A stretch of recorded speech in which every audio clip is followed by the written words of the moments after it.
So workers at Sydney Water have not been paid properly following a new payroll system being introduced without consultation. Our members have told us they're stressed and anxious about paying the rent, paying the mortgage, putting food on the table. This is an outrageous way for any employer to treat their workers, let alone one of the biggest public water utilities in the country. Now, despite everything we have done to try to sort this out, we still have serious and real concerns about our members' upcoming payroll this week. Our members and their families cannot wait. We're calling on the government to step in to help us to fix this. We've lodged a dispute urgently at the Fair Work Commission. Our members work hard every single day. They deserve so much better than this. That's a pretty damning YouTube short that just was published recently about the Sydney Water payroll ERP failure, and just a bad look for not only the project itself, but certainly for Sydney Water as an organization. It's a bad look for everyone involved. And of course, it's a very unfortunate situation for employees of Sydney Water who are not getting paid on time, who are not getting paid the right amount in many cases. And they're all facing a certain amount of uncertainty as it relates to their paychecks, which if there's one thing you don't want to mess with in technology, it's people's pay. And that's exactly what Sydney Water is experiencing. And that's a symptom of a deeper problem. We're going to cover a lot of what some of these problems are here in episode 283 of Transformation Ground Control. Welcome to Transformation Ground Control. Ground Control.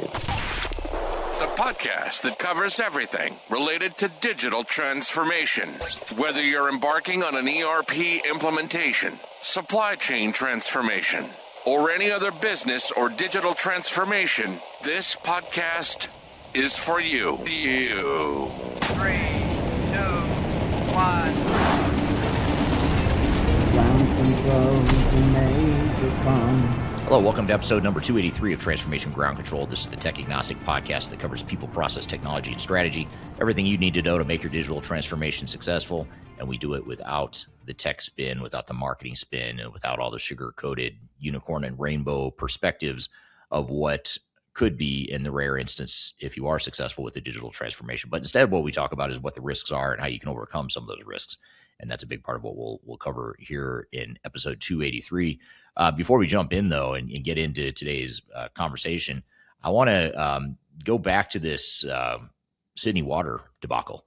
Just happened a couple weeks ago where they went live with the new Dayforce payroll system. Long story short, it sounds like it was a complete mess. Thousands of employees getting paid, or hundreds of employees getting paid late, in some cases getting paid the wrong amounts, in some cases not being paid at all. And that video I just played you at the top of the episode before the intro was from the ASU, which is a labor union based out of Australia. So now you've got the labor union all worked up. They're calling on the Australian government to step in and intervene. And as of the time I'm recording this video, I'm not sure what Sydney Water is doing to address this issue and fix the problem. I imagine they're probably going to have some manual workarounds, maybe even revert back to their old system. I think if I remember correctly, one of the articles I read about this was talking about how the union is suggesting that they just go back to the old system that they were on before, the old payroll system before they went live with Dayforce. So big mess here in Australia. I certainly feel for those employees that aren't getting paid on time, getting paid the wrong amounts, or if they're just nervous about getting paid. I mean, so many people live paycheck to paycheck and don't have the luxury of not caring or it not mattering if they get paid or not. But I think the bigger issue here, and the thing that this really stoked in my mind and really triggered in my mind, was that so often when we talk about failure, and in this podcast included, in my own thought leadership YouTube videos included, I sometimes fall prey or fall victim to just focusing myopically on the financial impact, how it affects a business and how it affects their operations and the difficulty it creates for the organization as a whole. But what this is a stark reminder of, this Sydney Water case, is that many times, in most cases, ERP failures affect people in a very real way. Now, maybe you're not affecting their payroll as dramatically as Sydney Water is experiencing right now. But at the very least, you're creating psychological stress and just chaos and morale issues and things that don't show up in the project status reports. They're usually things that don't show up in the project budget or the timeline. But this is real harm that organizations oftentimes cause with their digital transformations. And so I think if you're a leader involved in a digital transformation, yeah, you want to focus on budget and timeline and capabilities and milestones and all that important stuff that is very important. You need to keep doing that. But I think leaders need to spend a lot more time looking at how their projects, their actions, their decisions affect their own employees. And I think it gets easy to get lost in the details of what we're doing day to day on the project, or to get caught up in philosophical debates around, do we build versus buy, do we customize or not, all important stuff. But a lot of times we're doing those or making those decisions in the context of purely financial and strategic decisions, without necessarily looking at how are these decisions going to affect our people? How will things look to our people when we flip the switch at Go Live? What's the risk that we're imposing on our people? And I would challenge each of you involved in a digital transformation, ask yourselves that question. Every decision I've made so far in this project, for better or for worse, how is it affecting people, and how might it affect people? How might it affect the culture of the organization, the morale, the psychological safety and stress and all that stuff of people? It just oftentimes gets overlooked. And yeah, we might think we're going to cover it all in training and make everyone feel good in training. But if you're waiting until training to really address the people side of things, or really think long and hard about the people side of things, then you're waiting way too long. So love to hear your feedback on that comment, or that thread right there, in terms of, have you asked yourselves that question? Have you asked that question? Have you come across anything in your experience, in your project, where you recognize that there are challenges there? So love to hear your feedback there. And today we've got a really good episode for you. We're going to have Marcus Harris on the show here in a few minutes. We're going to talk about intellectual property, which on the surface, I'll be honest, the topic of intellectual property does not sound sexy or interesting to me on the surface. But the more I dig into this, and the more I think about and analyze and understand what customers are doing unknowingly, in most cases, with their intellectual property, and the way they're putting their intellectual property at risk, is very alarming. And I think it's very relevant, and something that every executive needs to hear. Every leader that's sitting in a boardroom making decisions around, how they're going to govern a project, or how they're going to make decisions that affect their organizations for years and decades to come. I think you have to listen to this conversation, because it's so important. It's something that doesn't get discussed nearly enough in digital transformation projects. It certainly doesn't get discussed in vendor marketing materials that's out there.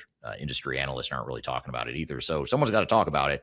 I'd rather talk about it here in a podcast rather than have you talking to me about it, in a project recovery or project rescue sort of situation. It's a lot cheaper for you to listen to this podcast than to hire our team later to fix it later. But what I will say is that we're going to talk about intellectual property today. And one of the training topics that we'll touch upon here in today's conversation is the control war over your ERP data, and how that's heating up. And that ties in very much to what we're going to talk about with Marcus. But there's a couple things that I want to use to frame the conversation with Marcus and this whole thread of intellectual property. There's two recent events. First, SAP, if you hadn't heard, SAP reached a settlement with the EU that forced concessions around third-party maintenance. And this is a very big development. I think it's a very positive development, in my opinion. I'd love to hear your thoughts. I know I've heard mixed stuff from people when I've made that comment. But if you're in the SAP community, whether you're an SAP consultant, you work for a vendor, if you're a customer, love to hear what you think about this EU settlement with the SAP, with SAP. If you don't know about it, I encourage you to go check it out, but I'll give you a quick summary here. But the reality here is that that now SAP has agreed as a concession to the EU that in the EU, non-SAP support providers can be used by SAP customers without getting penalized. In other words, SAP will no longer penalize SAP customers who decide to go find third-party maintenance, whereas in the past they had pretty, I'd call it aggressive pricing tactics and back pricing for customers that choose to go a different route than SAP Direct for their maintenance services. So this is a big win for customers. It's definitely a big win for Rimini Street, Spinnaker Support, and some of these other third-party support providers. I actually think it's probably a win for SAP in the long term, because SAP's got to do something here to rebuild trust with their customers. I've just never seen such a powerhouse company with such disdain amongst their customer base. I mean, there's so many customers we talk to that are just really unhappy with SAP as a company. They like the product. They like, in most cases, they love ECC. They're perfectly content with ECC. But now as they make this journey to S4HANA, which is the more recent version of SAP, there's just a lot of distrust in the ecosystem. I think it's going to harm SAP long term. SAP needs to figure out a way to be more customer centric and friendly. You can do that and still be profitable, still make your investors happy. You don't need to be as aggressive as SAP has been, in my opinion. So that's good news. EU and SAP agree on the settlement to where now getting third-party support in the SAP world is more feasible. It's less of a penalty from SAP. And if you're not in the EU, I would still point to the EU settlement as an expectation you have of SAP. So if you're in the Americas and Asia Pacific, wherever you are, I would point to that EU settlement and say, look, you're doing this in the EU. You made these concessions in the EU. I want that same agreement here, wherever you are. So relevant to you, whether you're in the EU or not. The second thing that's worth talking about that's very relevant to today's conversation with Marcus is SAP has recently published a new API policy that restricts how third-party tools can access and integrate with data in S/4HANA. Now, I've talked about this before on this podcast. If you recall me talking about it before, you'll probably know, and you might guess that I'm not a fan of this policy, this API policy that's restricting how third-party tools can access and integrate with data in S/4HANA. Now, the reason I don't like this is because SAP says it's due to it's security. They're doing it for security reasons because they can't have just any system accessing S/4HANA. No, I'm not buying it. You're not going to convince me that that's the real reason. I know SAP well enough to know that the real reason is most likely that they want you using SAP products. They don't want you using third-party AI tools or third-party integration tools that are not owned by SAP. In other words, if you're not expanding the SAP footprint and you're not spending more money with SAP, they're not going to be as excited about you deploying that software. And to prove my point that this is what I think SAP is really basing it on, there's actually litigation that's related to this that involves Celonis. Celonis is a business process mining software provider. So business process mining, if you don't know, it's a technology you can install or use within your organization, and it'll use a web-based tool to go essentially crawl your systems, your technologies that you're using, and it'll look at the transactional databases and tell you what your actual processes are, what your actual cycle times are. It'll just show you how people are really using the system in terms of the volume of transactions, the deviations from what you think are the standard transactions, the time it's taking to complete certain process flows. It gives you actual data based on the systems you're using. So Celonis provides this business process mining tool. Celonis had historically been able to access S/4HANA along with other ERP systems. And when I say S/4HANA, I'm not sure if, to be clear, I'm not sure if this is related to S/4HANA, if it's related to ECC or both. So let me just paraphrase or rephrase that by saying that it's related to SAP products. I'm not 100% clear on which exact ones, but Celonis is suing SAP over this issue that in the past, Celonis had been able to access and tap into SAP products to do its business process mining, but then SAP bought a competitor of Celonis called Signavio. Now SAP owns Signavio, and they've since said that Celonis can no longer access SAP data. So now Celonis is suing over this. And so again, SAP says it's about security, but a lot of people, myself included, think it's about control. They're trying to steer you into SAP sanctioned products and away from third-party competition. That's my personal opinion. I have no legal basis to make that claim, in court or whatever without further analysis. But on the surface, that's what it looks like to me. But here's the big question I have for you. Whether you think it's SAP's right or not to limit Celonis in particular, let's talk more broadly. Do you think SAP or any software vendor should be able to control how you use your own data? And I'm going to be very clear and call it your data. When I say you, I mean you, the end customer. I'm not talking about, it's not SAP data. Note that I'm not saying SAP's data. I'm saying customers' data. So whether or not you're an SAP customer, this matters a lot because the question underneath all this is pretty simple and pretty profound. And that is, once your data lives in a vendor's cloud, who actually controls it? You or them? Who should control it? Who actually does and who should control the data in the system, the software vendor or you?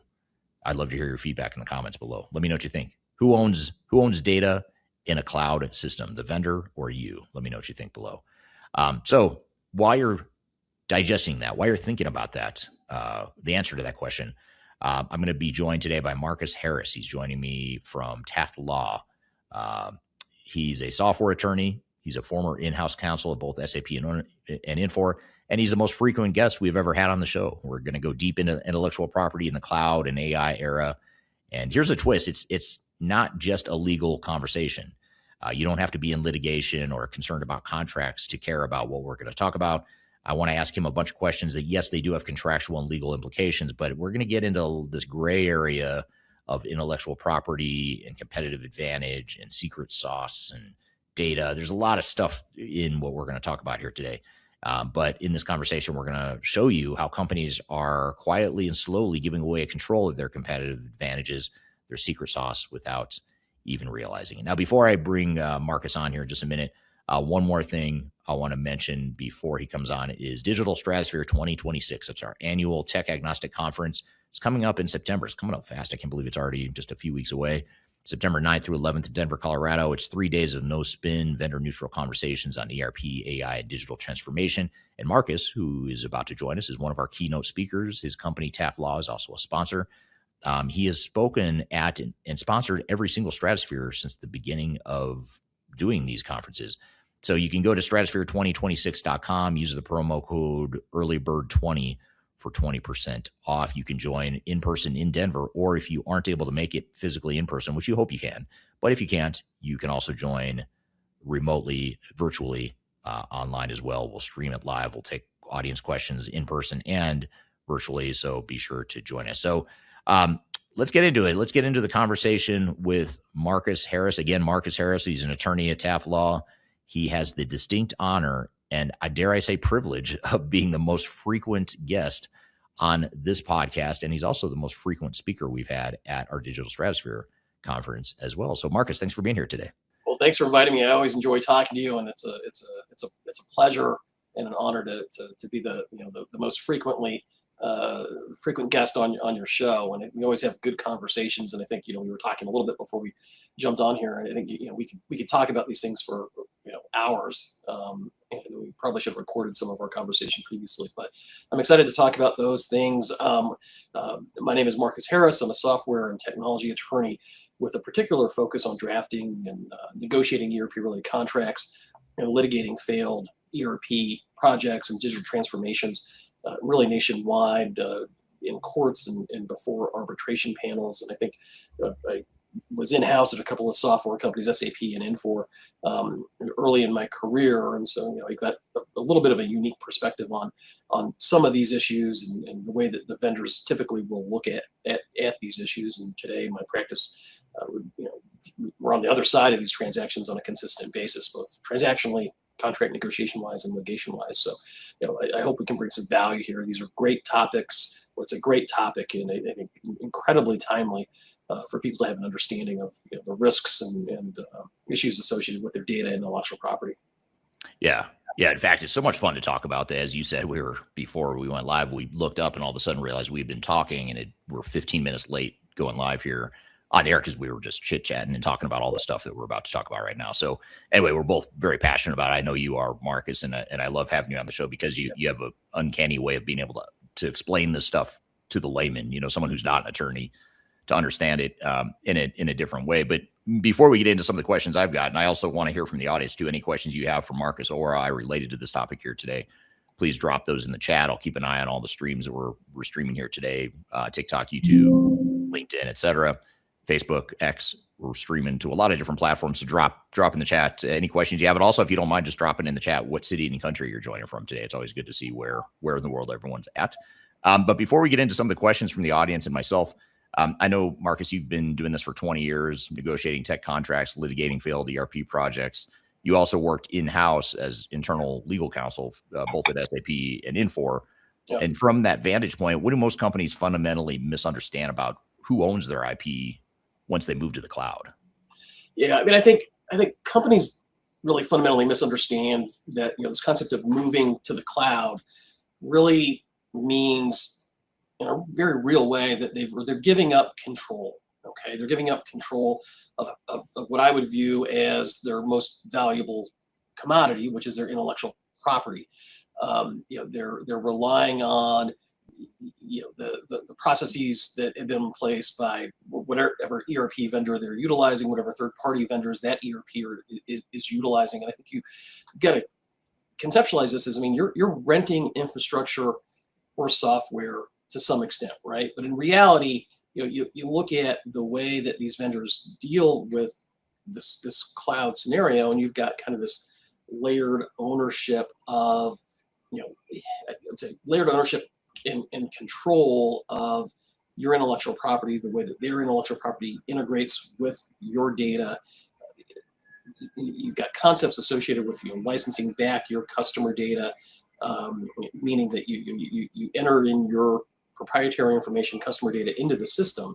You give a license to that vendor to utilize it, which is going to be very broad in scope, and they're going to be able to do fundamentally different things, and you're actually realizing that they can do because of the nature of that license grant. They're able to create potentially derivative works of that material. They're able to use it to train their models on, and so you've got this kind of layered system of what you actually retain control of your data to do, in really a loss of control. And I think that fundamentally is not something that anybody's really thinking about.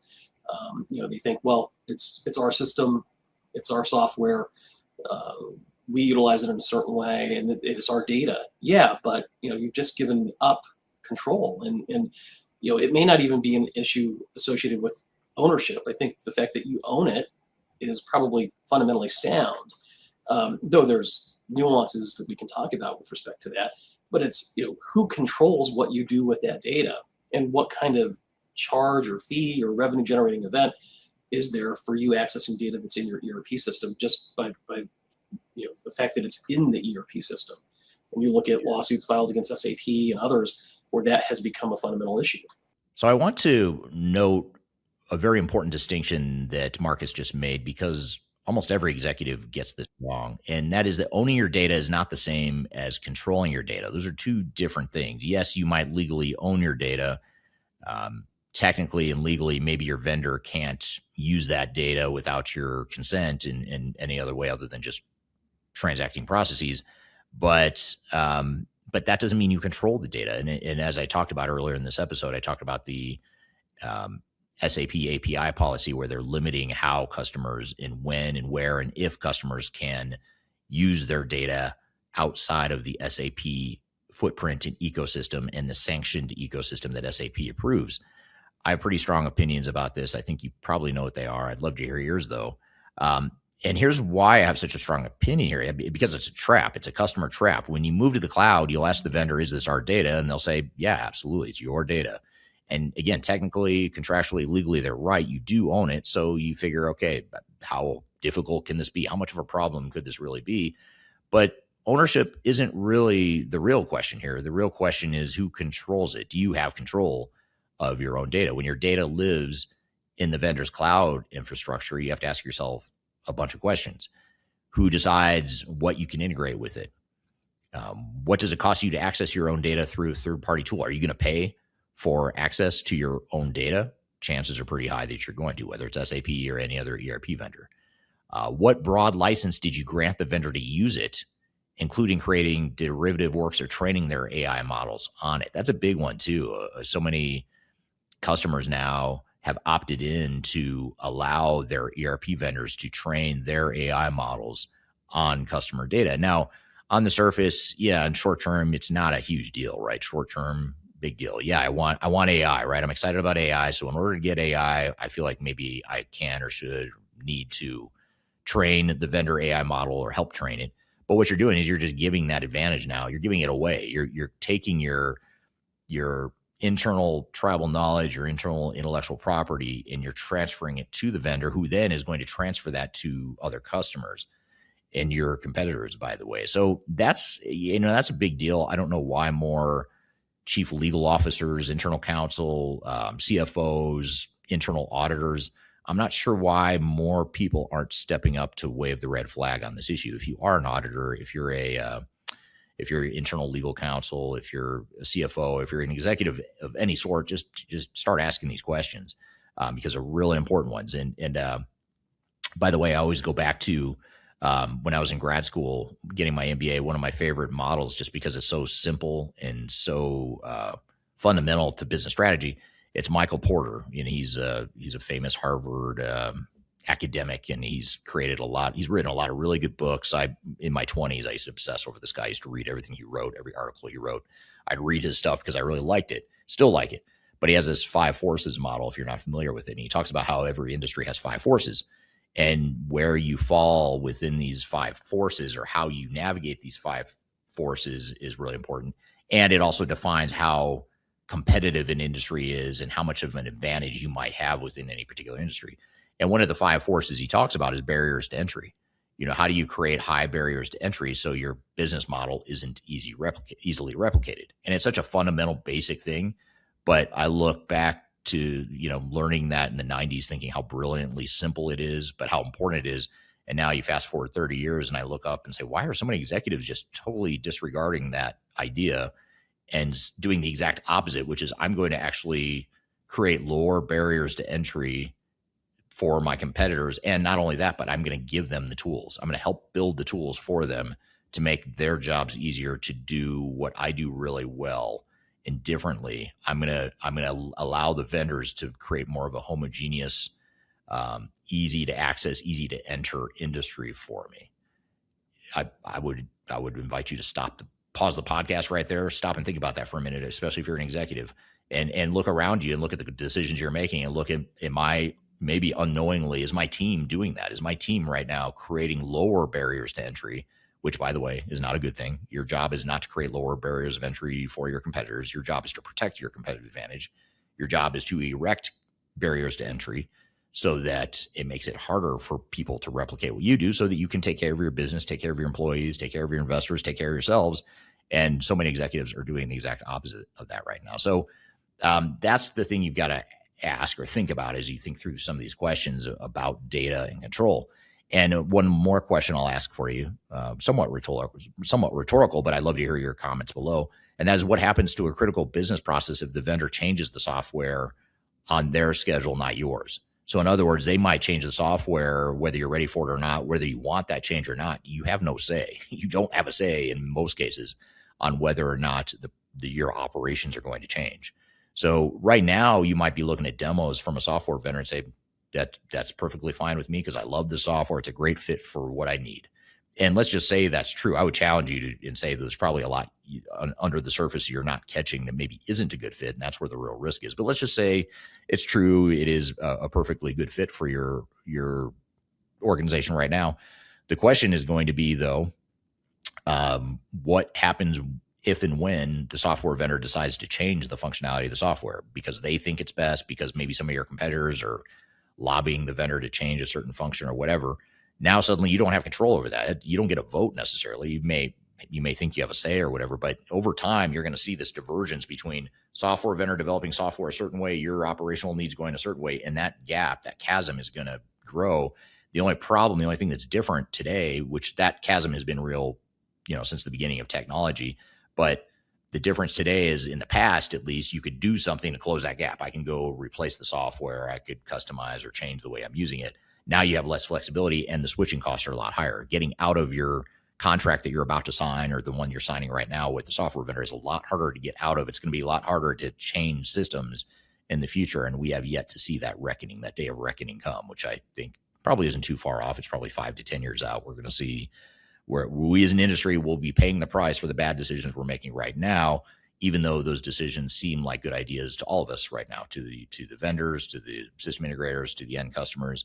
But I think 5 to 10 years from now, we will be paying the price, and it won't be pretty. But we'll have to bookmark this podcast, come back to that thought in 5 or 10 years and see if I was right or if I'm overblowing what I think is a really big deal.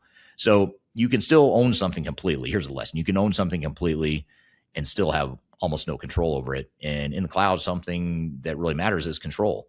And Mark has said it really well. He said the vendor owns the infrastructure that data resides in, and that gives them a leg up over you, even though it's your data. So we have to stop asking ourselves, do we own the data, and start asking, how much control do we actually have? That's the question that the vendor doesn't want you to dwell for too long on. So we've got a lot more to cover. I want to get back into this conversation with Marcus because we're just getting started. We're going to take a quick break. We'll be right back with more Transformation Ground Control.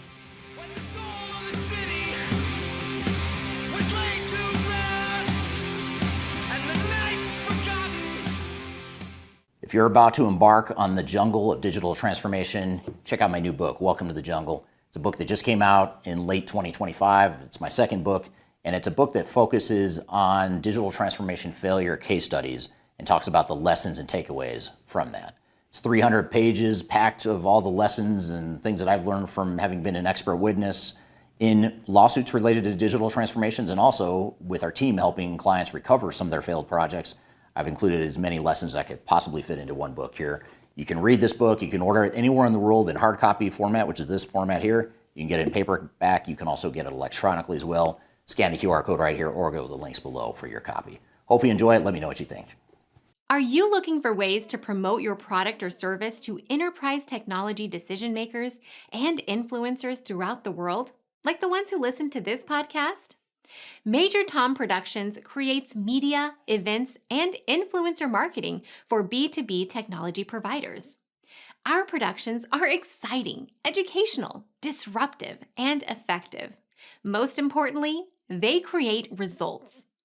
Our content is unlike any other in this industry, engaging, influential, and trusted by technology buyers and influencers throughout the world. Each month, our productions reach hundreds of thousands of targeted buyers and decision makers who trust and engage with our honest and tech-agnostic content. With long-tail viral results and engagement with our content, Major Tom Productions provides a way to reach your target market and create awareness, calls to action, and a connection with potential customers. So collaborate with us today. Learn how we can feature your product or service on podcasts such as Transformation Ground Control, Journey to S4HANA, and Journey to Dynamics 365. We can also feature your brand on our YouTube channel called Digital Transformation with Eric Kimberling, which boasts over 100,000 subscribers and over 2 million video views per year. You can also participate in our in-person events, including our Digital Stratosphere Conference. Contact us today to learn more. We can tailor a marketing campaign that works for you. We look forward to helping more people learn more about and become engaged with your brand.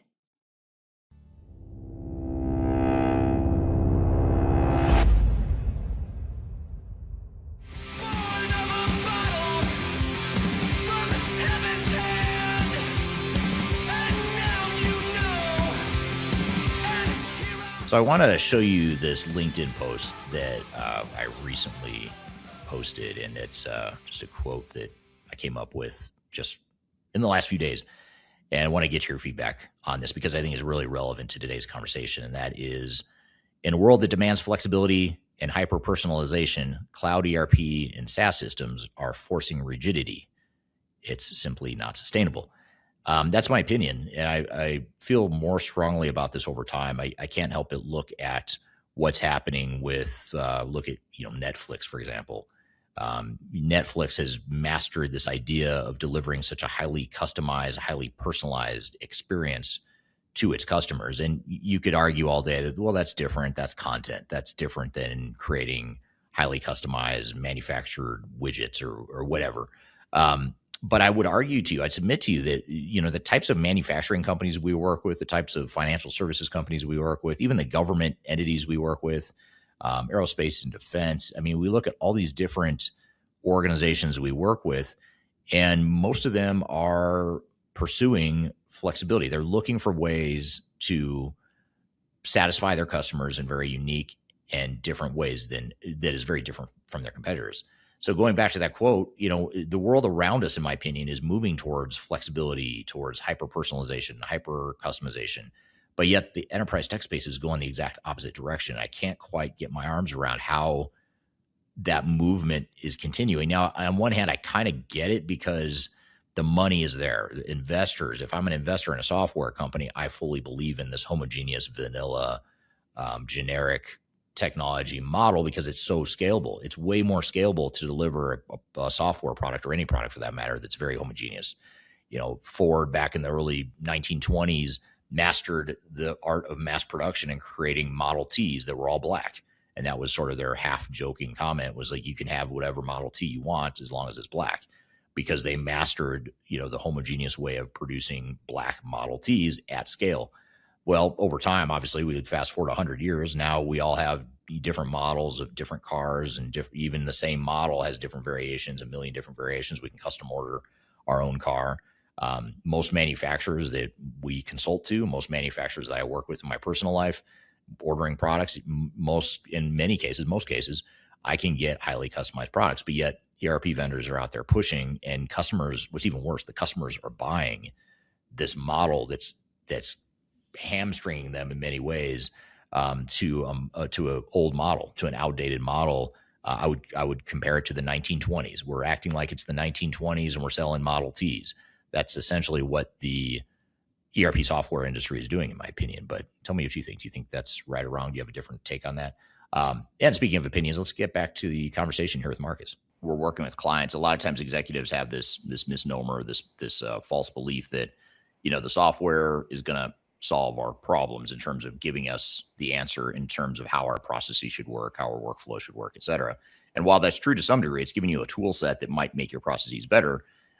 Just there's a fine line between leveraging the strengths of a software versus completely handing over control of your own operations, and your workflows to software vendors. And it's a fascinating dynamic. It's a sort of an organizational, not a dysfunction necessarily, but an organizational behavior sort of thing where executives want easy, technologists want to sell easy to the executives, and it all sounds good to everyone until you realize, wait, we no longer have control over our own operations, our own workflows, because now the vendors they're going to upgrade the technologies in what you think is going to be a good way going forward, but it may or may not be aligned with what you need longer term.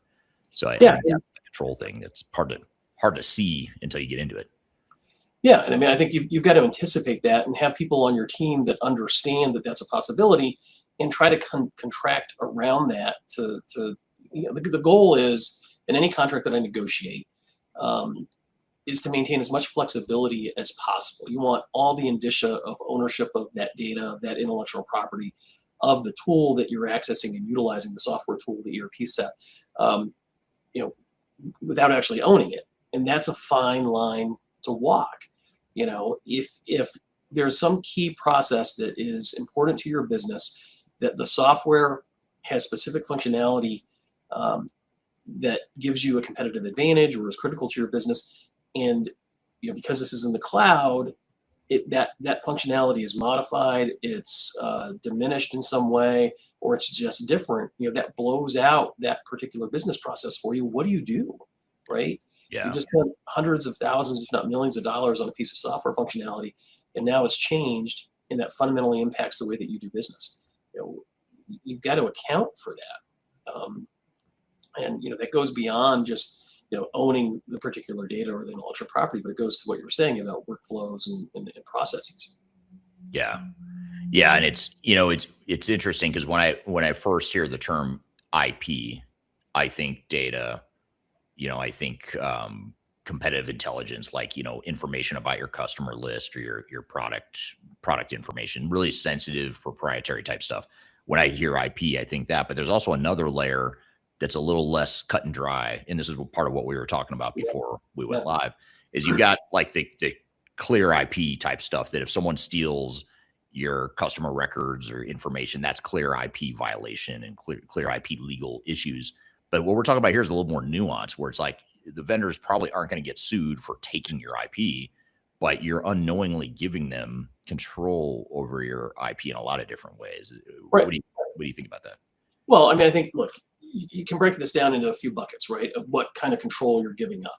And I think you're giving up broad rights to really use, analyze, and in some ways aggregate your own data and your own workflows, right? There's going to be some sort of implicit or even explicit license for that vendor to use your configurations, your custom reports, whatever kind of process mappings that you've got. They have the ability to utilize that. And if it's not explicit in the contract, there's certainly going to be some sort of implicit right for them to utilize it. And you may not know what they're using it for. And I think it's an issue of giving up control of your intellectual property, proprietary information, data, trade secrets, And to the extent that they're going to use all of that information to train their artificial intelligence models, I mean, that's got huge implications for not only for your competitiveness, for the viability of your trade secrets, and really even potentially the ownership of your intellectual property. And that's without them taking it. You know, it's not a misappropriation. I mean, they're utilizing it, and there aren't the appropriate safeguards around it to in many ways, to ensure that you've got not only, ownership, but control. And I think control is the big issue here. Yeah, it is. And one of the interesting cases that you and I were talking about before we went live here today was the SAP EU settlement agreement that just went into effect earlier this month, or maybe it was last month, I can't remember. Just in the last few weeks, they agreed to a settlement where the EU essentially was able to extract certain concessions from SAP in terms of how they handle third-party maintenance and some of the restrictions that SAP had related to leveraging third-party maintenance and the way they were back charging customers and that sort of thing. So that's maybe not intellectual property per se, but it's on the same, it's along the same lines in terms of control. How much influence and control should a vendor have over your own operations and your own decisions versus you yourself? And what's interesting, and I'd be curious to get your take on this, since you've been on both sides of the equation here, vendor side and customer side, it seems like in a lot of ways, customers are allowing and giving legal rights to vendors that are allowing them to have more control. Is that right? Or is there a gray area here where there might be litigation that comes out of this longer term? Well, I mean, I think there's a gray area, and I think companies that are savvy are going to focus on control and ownership of data and intellectual property, focusing on control of inputs and outputs with respect to artificial intelligence tools specifically. And I think that's the right way to go about it. But really, the issue is you're giving up the right to control what happens to your data, and you just, fundamentally, you just are. That's the nature of the relationship, right? And you look at this kind of on a pendulum here. I mean, you develop something in-house and it's all yours. Okay, well, some people do that. We've got an on-premise system that's stored on your space or in your space with your data in there. It's pretty controlled. Then you give up a huge aspect of the control of your proprietary information, data, trade secrets, and intellectual property when it all goes into the cloud. And I think if you're focused really, on price, on discounts, time to value, how fast the implementation is going to take, adopting so-called best practices, vanilla out-of-the-box systems, if that's what you're focused on, you're going to have a rude awakening when there is some sort of a dispute about, what can I do with my data? Mm-hmm. How do I utilize it internally or even externally? And what other systems can come into that ERP software, access my data, be assured there's going to be a charge for it, right? And where's the value add? It's just, I don't know. It's just there, and it's in their ERP system. So they own it, and now the system that is, and they control the access to your data. And again, you've got to account for that contractually and try to minimize the impact for that, because as many revenue generating events as that vendor can create, be assured that they will do that. And so the loss of control, I think, has massive implications, and revenue generating events is just one of them. Yeah, absolutely. And there's another issue, I think, here that's similar in that, and this is and I can't remember if I don't think you and I have talked about this yet on a podcast in the past because it is relatively new, but SAP recently also published a new API policy that somewhat limits how customers can access and integrate with data that resides in S/4HANA. And in particular, they're essentially, what they're doing, in my opinion, is that they are limiting integration to SAP sanctioned products. So if it's a product like, for example, Celonis is involved in litigation right now with SAP because Celonis is suing SAP saying, hey, you used to let our product access data in your system. Now you're excluding us ever since you bought one of our competitors, which is true. They did buy a competitor called Signavio. Right. Ever since SAP bought Signavio, then they've since clarify their API policy for security purposes, which I'm calling BS on. That is not why they're doing it.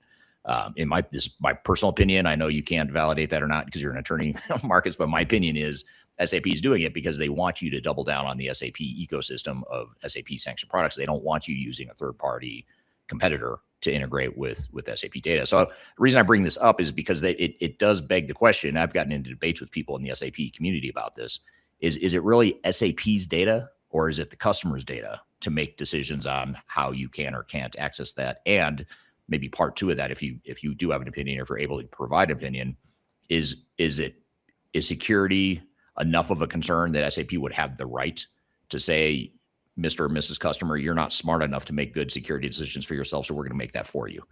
And I know that's a very loaded question. That's a totally biased way of asking the question, but, Yeah. but I just want to it is, but I think you're right on. And look, I'm right there with you. I think the Celonis case is really a canary in the coal mine. You look at that and you see exactly what they are trying to do. This new API policy is another one where, again, and I feel like I'm sounding like a broken record here, but it's all about control and being able to leverage your access to your own data. SAP doesn't own that data. They own the infrastructure in which the data resides, and I think that fundamentally gives them a leg up over you, even though it's your data, right? And I think, to answer your question specifically, does security give them, some kind of fundamental right to dictate, how you can utilize or access your data? Well, I think it's a cover, to be quite honest with you. I really do. I mean, I think, are there legitimate concerns there?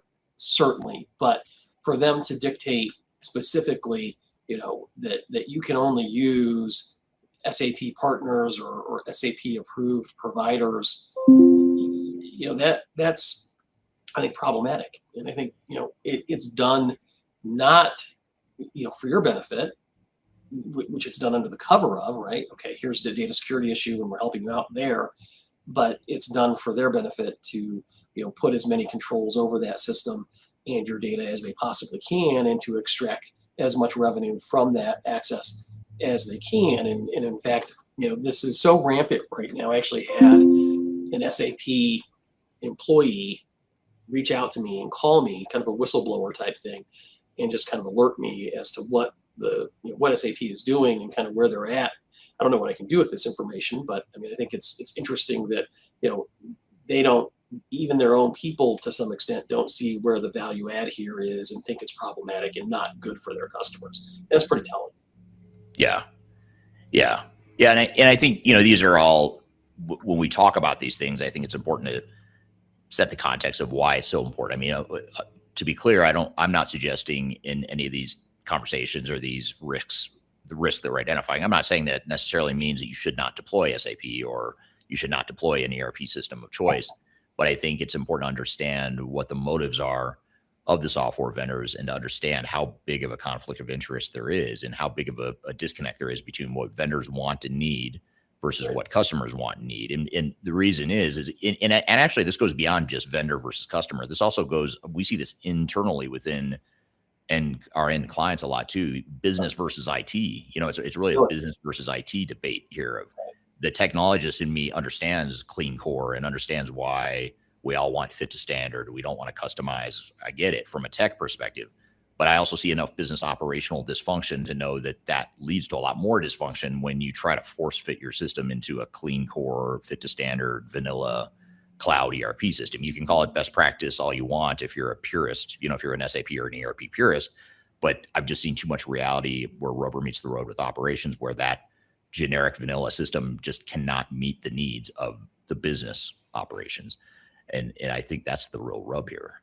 Well, I think it really is a rub. And, the benefit to the vendor is that they get to sell, what is perceived to be, a cleaner way of integrating and implementing that software that's going to cost you less money. It's going to take less time than traditionally it would have because they've got, I don't know, whatever you want to call it, SAP Rise, Clean Core, all these marketing buzzwords around the implementation process, which are all designed to make it seem less problematic or less complicated than it actually is, which I think does a few things. One is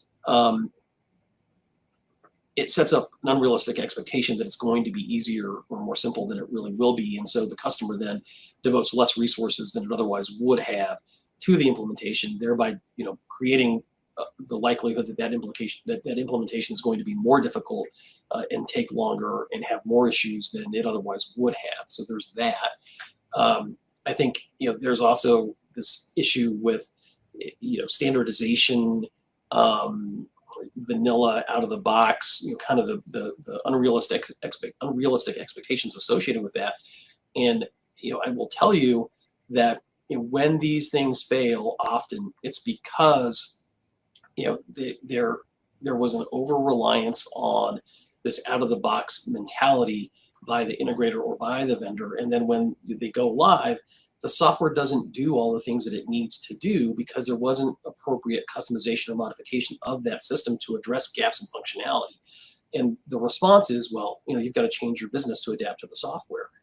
And we see lawsuits like this where, well, the vendor washes, or the integrator rather, washes their hands of any problems that were supposedly in the implementation, saying, well, you didn't follow the process. You wanted to replicate what your old process did.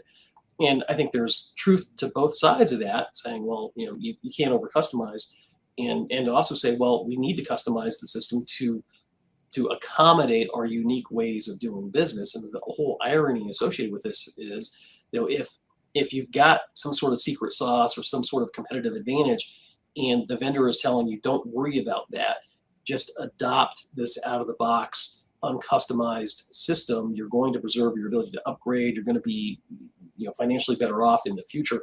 There's some truth to that. But what are you giving up? You're giving up what differentiates you from your competitors, especially in the context of artificial intelligence. If you're putting all your workflows and your processes into these tools, and they're learning based on your data, and that that output is available to everyone that's utilizing the system in your space, what have you just done to your competitive advantage and your trade secrets? That's a huge issue. Yeah, and it is interesting, and you and I were talking about this before we came on the show live a few minutes ago.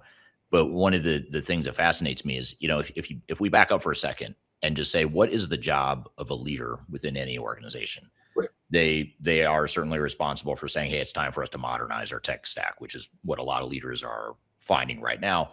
But beyond that, they also, their job, I would argue, is to protect their intellectual property, not just in a way that doesn't get them sued, which I think that's where I've, a lot of discussions I've had with you or questions I've asked you before have really centered on, data and things that you could get sued over. But here we're talking about something that's like, it's not tangible. It's not easy to see, but it's almost like you're quietly giving away, or you're slowly giving away your secret sauce. It's sort of leaking out of the organization now because you're passing it on to a vendor, you're passing it on to your competitors unknowingly, because now you've trained the AI model that the vendor uses with your competitors. You've trained that same AI model to help your competitors. It may be helping you too, but you're also helping your competitors. And you have to look at that and say, am I being a good steward of my intellectual property and my core strengths and competitive advantages and things like that? It's not, and this isn't a tech discussion. This is more of a strategic conversation. I think that's what makes it so difficult to have the conversation. Yeah. And I think, you look at this and what are you giving up, right? You're giving up your differentiated advantage, and that essentially is disappearing into the vendor's standard configuration, right? So you've given up what makes you a key force in your industry that differentiates you from your competitors. You've given that up for the sake of efficiency. And, what's the cost benefit analysis of that? I'm not really sure, but you've got to quantify that in some way, because I think, what executives are focusing on the bottom line of the implementation, right? They want the biggest discounts. They want the quickest time to go live.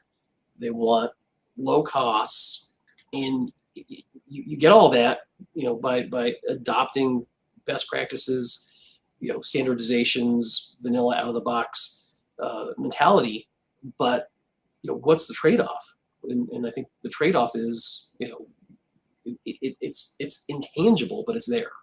So one thing that should make every executive listening slightly, if not completely uncomfortable, is that the cloud is quietly and slowly leaking your secret sauce to your competitors, and you're enabling it. You're allowing it to happen.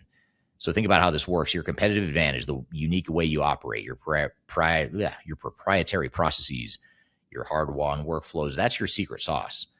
It's what makes you better than your competitors.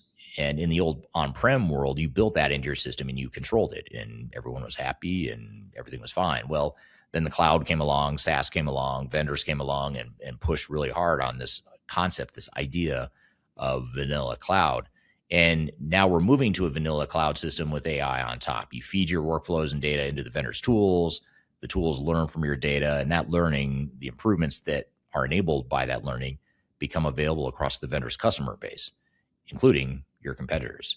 So think about that. You're training the AI model that helps your competition. Yes, it helps you too, but you've taken the thing that made you unique, and now you've poured it into a shared pool that homogeneizes everything towards the same baseline. I'm assuming homogeneize is a word, and if it's not, hopefully you know what I mean.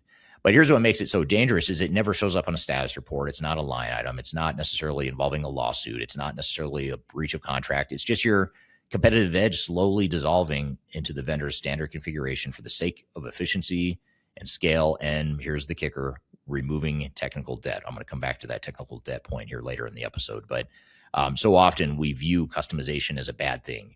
Customization is bad. We should not do it. We should just use vanilla off-the-shelf software. And the technologist in me agrees with that. I think most software vendors would agree with that statement. But we have to look at it from a pragmatic business operations perspective. That's where the idea of vanilla generic AI doesn't work.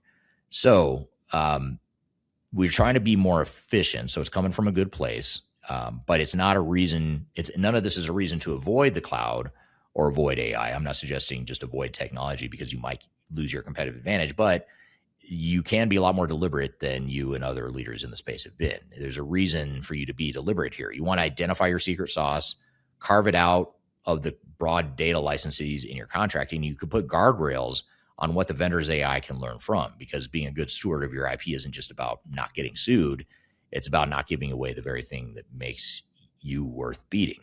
And, again, think of it from the perspective of how can we move forward with this modernization effort, even if we are to some degree using commercial off-the-shelf cloud SaaS software. That's okay, but maybe there's certain parts of your business where you deliberately want to not deploy a generic vanilla model, and you want to preserve what makes you better and different than your competitors. And that's where you want to look at potentially having something completely different than your competitors. And again, the technologist in me might be terrified by the idea of you custom building something, but the business strategy guy in me really likes it, because that tells me it's going to be hard to replicate. Only you own it.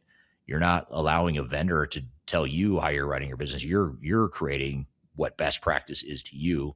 You're creating your strategic advantage. And I think that's what the big takeaway is here, and the big question that every leader should be asking right now. I'm here with Marcus Harris. We're talking about intellectual property, what it means in this world of ERP and AI. We've got a lot more to cover. We'll be right back with more Transformation Ground Control. I met her in a club down in Old Soho, where you drink champagne and it tastes like Coca-Cola.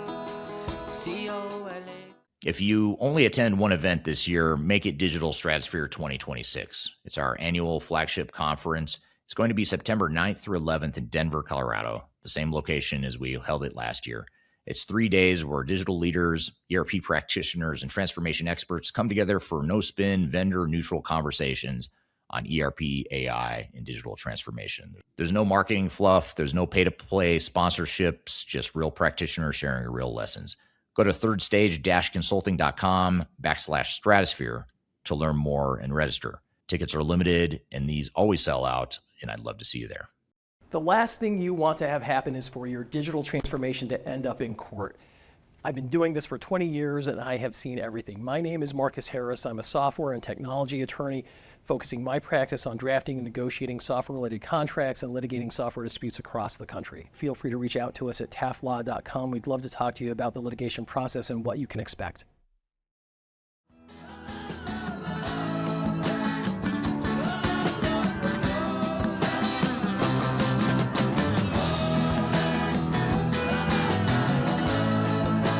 So here's something I want to show you before we get back to this conversation with Marcus. We're talking about intellectual property, but this is something that is somewhat related to intellectual property, but I think more than anything, it's just really interesting where the industry is headed. Now, I'll admit, before I show you this, I'm going to be honest. I used AI to create this, and it didn't turn out exactly the way I wanted. But essentially what I did, and if you're listening to the audio only version of this podcast, I'll try to verbalize what's on the screen in front of us here. But what I wanted to do is I wanted to analyze just over the last 12 months, what stocks are performing the best in the enterprise tech space and which ones are performing the worst.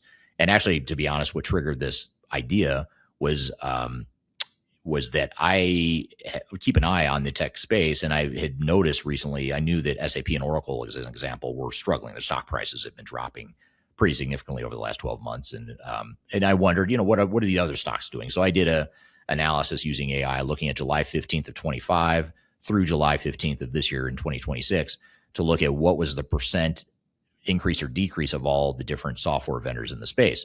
Now, the ones that are doing the best, the top three performers, are not the ones that I would have ever in a million years have expected or had guessed. And this is, I'll tell you in a minute where the graphic is broken, but this part's fine. So Datadog is a company that does data migration type stuff. They're up 86%, almost 87% over the last 12 months. CrowdStrike is up 72%, and MongoDB is up 58%. Never heard of two of those three. I know CrowdStrike. I was not familiar with Datadog or MongoDB, yet they are one of the highest performing stocks in the enterprise tech space over the last 12 months. Now, you may be wondering, what about SAP, Oracle, Microsoft, and all those guys? Well, SAP is one of the bottom performers. So SAP is down 46%, Oracle's down 47%, and HubSpot is down 57.5%. And the error in this graphic is that I could not for the life of me get ChatGPT to show the graph the way I wanted to, which is to show the percentages. It's a line graph for those of you that don't see the graphic. It's a line chart, and it just doesn't show the lines to scale, and it doesn't show them relative to one another. The percentage labels on the slide are correct from what I can tell in all the analysis I've done, but the visual representation is not. But the theme here is relevant. So that's interesting. I don't know. I'd be curious to hear from you all what you think. Would you have expected, SAP, Oracle, HubSpot to perform better? One interesting one that I looked up in this, and it was more of a middle of the road sort of result, was Microsoft. And what's interesting about Microsoft is, even though they're an enterprise tech provider, they're pretty well diversified. I mean, they've got Copilot, they've got D365, they've obviously got Microsoft Office. They're building heavily. They're involved in obviously AI infrastructure. So I think they might be a little different because they are so focused on AI and diversified enterprise tech services that they're actually doing better than a lot of vendors out there. But I just thought that was interesting. And let's get back to this conversation with Marcus. We're talking about intellectual property as it relates to this world of ERP, AI, and cloud. Yeah. And, it's not something that shows up in a project status report or a board deck that you're going to go present to your steering committee or whatever. It doesn't show up there. And that's what makes it so tricky. But it's absolutely true. And it's absolutely happening to a lot of organizations without them realizing it. And, right. I mean, your unique way of operating is what makes you successful. And if you're kind of, all devolving towards this homogenous baseline where that no longer exists, that just seems fundamentally wrong. Yeah. And one thing I've noticed too, and this again is not just the fault of software vendors, I think it's also the fault of technologists in general, even the ones that work for the end customers internally. But one thing I've noticed is this labeling or this marketing spin that the vendors have done a really nice job with. It's highly effective, but it's very destructive in my opinion. And that is to label some of your secret sauce and your intellectual property, your competitive advantage. You label that as technical debt. You say, well, that's technical debt. You built the system to do something that's unique to you, and that's just technical debt. Debt is bad. You need to get rid of it.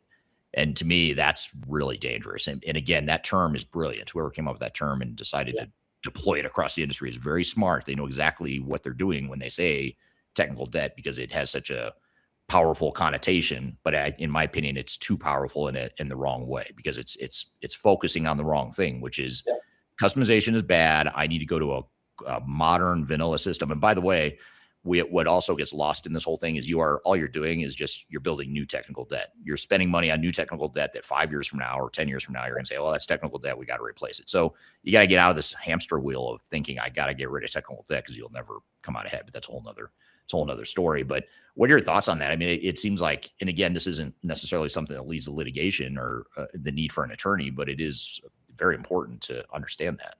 Well, it does lead to litigation, and I'll tell you how. We had a lawsuit last year where we represented a distributor in the audiovisual space, and the vendor kept promising, that the software was going to meet all of their business requirements, all of their needs, and essentially what they wanted to do was just implement really what was kind of a minimally viable version of the product that would address kind of a company in the abstract that did what they did without really addressing any of the unique business processes or workflows that were unique to this company, because it was not part of the process, right? It wasn't best practice to do that, but that's what the company needed. And so you've got a situation where the gaps in functionality of what the baseline system can do are just massive, because it doesn't account for the unique ways in which this business does business. And so that leads to allegations of fraud, negligent misrepresentation, breach of contract, breach of warranty, and it becomes difficult to defend those cases in some ways, because you're right, this term is a brilliant term, right? Technical debt. How do you argue that all of this one-off customization that you've done to your system to account for unique ways that you do business is really efficient and a best practice? I mean, in the broad scheme, maybe it's not, but for this particular business in this particular industry, that's what differentiates them. And for them, it is a best practice. So how do you kind of balance those two needs? Yeah. It leads to massive problems. So I want to bust a myth here very quickly. And the myth that I want to dispute and the statement I want to make, or the claim I want to make, is that technical debt is one of the most effective and most dangerous marketing weapons in the entire industry. It used to be, in my opinion, it used to be best practices. It used to be best practices just drove me crazy. It still does, but it's sort of lost its luster over the years. And you can only be triggered for so long before you move on and get triggered by something else. And in my case, I've moved on from best practices to some degree, and now I'm definitely triggered by this concept of technical debt. But because I think the reason I don't like it, and the reason it bothers me, is because it is so effective. It's sort of like a misleading or a gaslighting term that it's not true, but is so darn effective that it drives you crazy. And that's the case for me with technical debt. Now, I've been in arguments with people, or debates, I should say, with people in the industry that totally disagree with me and say, no, technical debt is a real term. It has real meaning. And I agree. I've studied the history based on that debate. I did study the history. I understand where technical debt originated, where the concept comes from. I know what the intent in the meaning of the word is, but the way it's used and the way it's viewed so one-dimensionally is where I think leaders get into a lot of trouble, and people make a lot of bad decisions based on it. And here's the sleight of hand I'm referring to. The sleight of hand in the word technical debt is the operative term being debt. Debt is bad. Debt is something you're obligated to pay off. So when a vendor or consultant points at your customizations, the ones you built to run your business your way, and calls them technical debt, they've framed your competitive advantage as a liability you're required to eliminate. And how do you pay off technical debt? Well, you buy new software.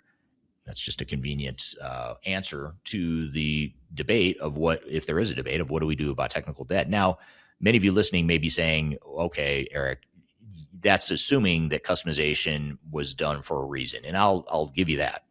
Most organizations we work with have a combination of technical debt or customization that was not necessarily, like, there was no real good reason for customizing the software the way they did.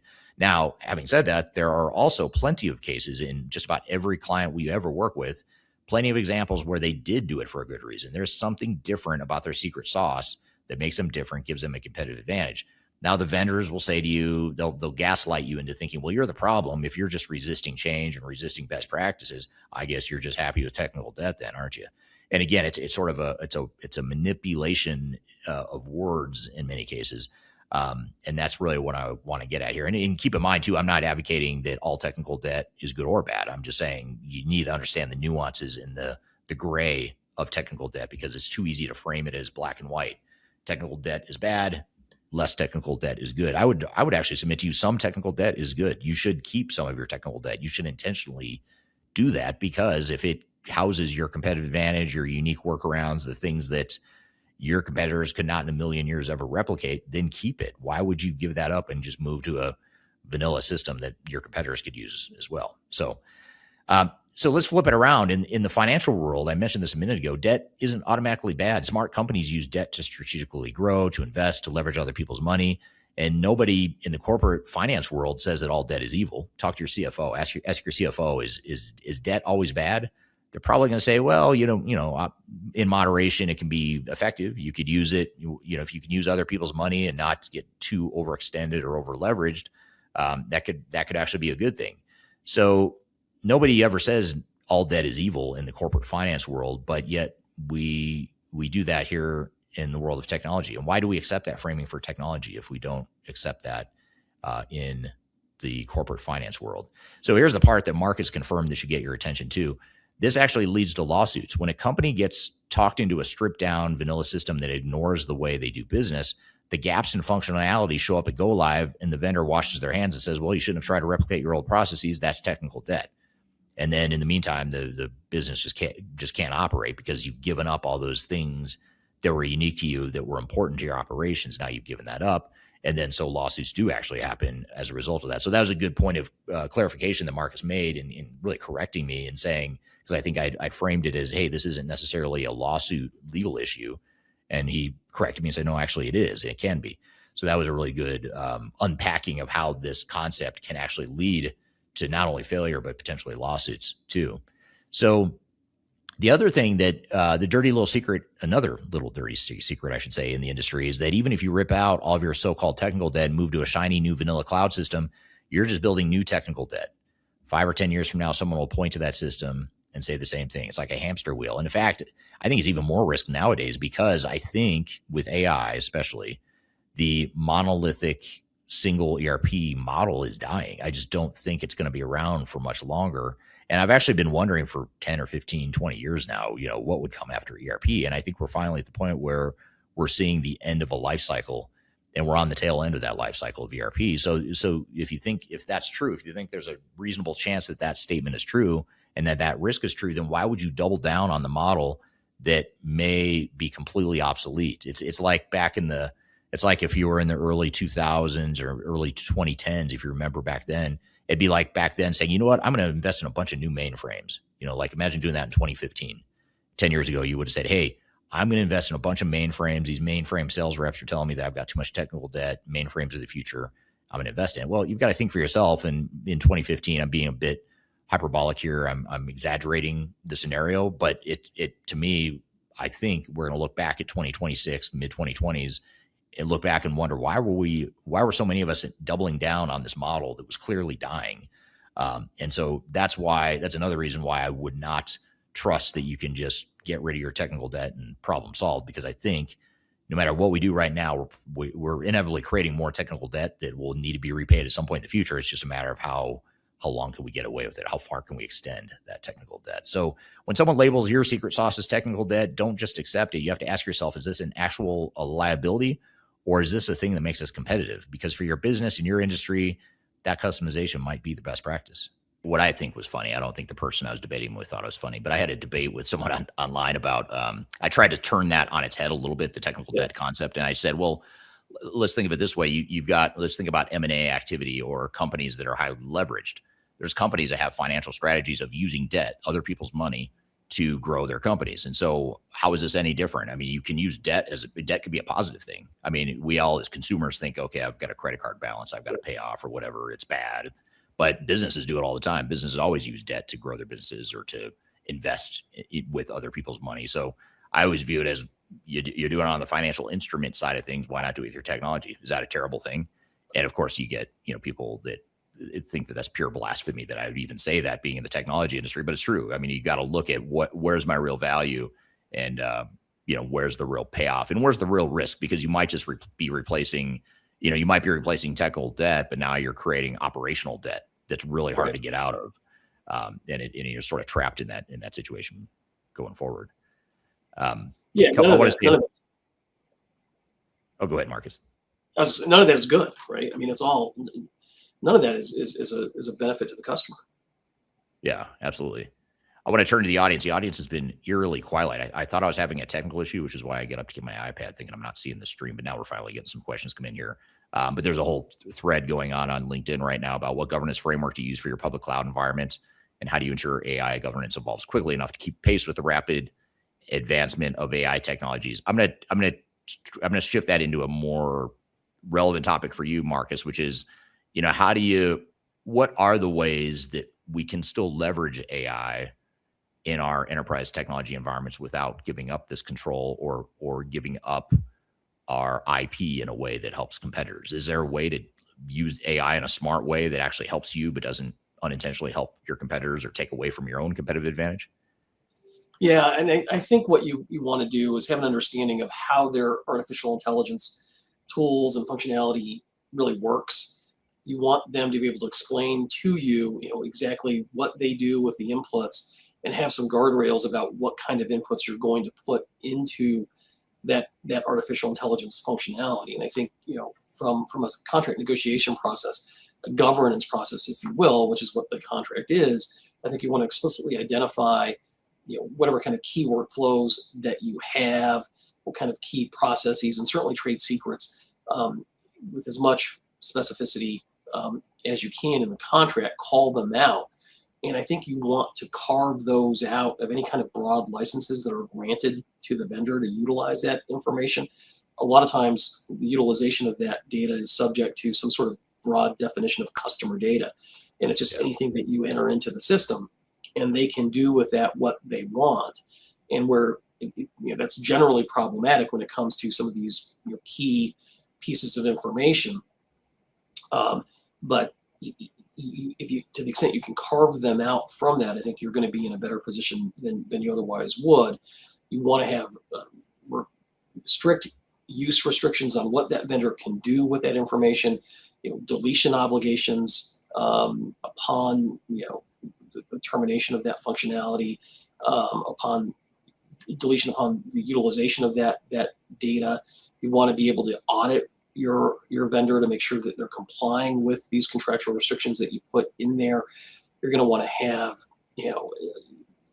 confidentiality provisions that have limitations on their ability to use that data for benchmarking and the like.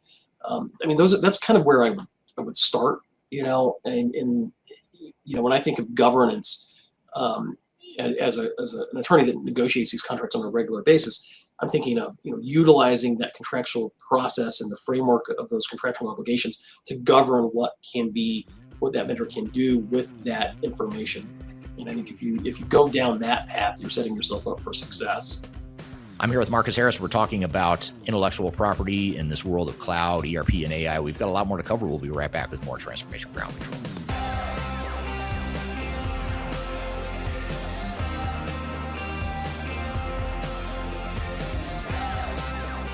I'm Greg Benton. I'm the Chief Strategy Officer with Third Stage Consulting. And if you are embarking on your digital transformation journey or in the middle of that journey in 2026, you're going to want to see our digital transformation report. This latest edition really dives into a lot of the key trends that we're seeing in the marketplace and the ecosystem right now. It also highlights a number of the things that are happening with AI being an important component and integral part of the ERP systems that are leading the way right now. Also, the shift toward composable and best-of-breed cloud solutions is really accelerating the decline of monolithic ERP replacement. The opportunity to download the report is found at thirdstage-consulting.com. And you'll also find other tools that will help you in the initiatives and the business planning that you're doing for 2026. Don't leave phase zero without it. Reach out today. I want to encourage you to read our Guide to Organizational Change Management. It's a free report or free guide that we published. It's one that I actually wrote that talks about best practices and lessons learned as it relates to change management. So as you know, on this podcast, we cover a lot of stuff related to the human sides of change, organizational change management, including training, communications, org design, all kinds of stuff as it relates to change management. So if you're trying to learn more about change management, or you're looking for more direction and ideas on how to get started on your change management strategy and your overall journey, be sure to check out this guide. You can read it by scanning the QR code on the screen in front of you, or in the links below for this particular podcast episode. You can find a link to take you to the page that will allow you to register to go ahead and download that and read it for free. So be sure to check it out. It's the Guide to Organizational Change Management, written by yours truly. I hope you enjoy it. Let me know what you think, and hope you enjoy the rest of this episode.